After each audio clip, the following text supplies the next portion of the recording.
Cup set తెచ్చాను. ఎందుకు నచ్చింది తెచ్చాను. ఇల్లు అయ్యేటప్పుడు నా కప్స్ అన్నీ రీపినాయి, అందుకే కప్ సెట్ తీసుకున్నాను. ఈరోజు నేను డిన్నర్కి యాడ్ చేశాను, చూపిస్తాను చూడండి. చూడండి, ఇదేమో చిక్కుడుకాయలు ఫ్రై చేశాను.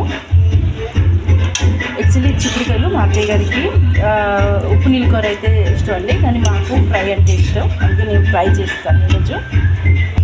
ఇక్కడ చూడండి, టమాటా పప్పు, నాది పప్పు రోజు ఉంటుందండి. వేడి అన్నం. ఇదండి ఈరోజు నాది డిన్నర్. నాది చాలా సింపుల్ అండి. ఇది ఈరోజు స్టైల్ డిన్నర్ చేశాను. మరి మీరు ఈరోజు డిన్నర్కి ఏం చేశారో కామెంట్స్ చెప్పండి. Okay, bye. చూడండి, ఈ డ్రెస్ నాకు ఎలా ఉందో కామెంట్స్ చెప్పండి.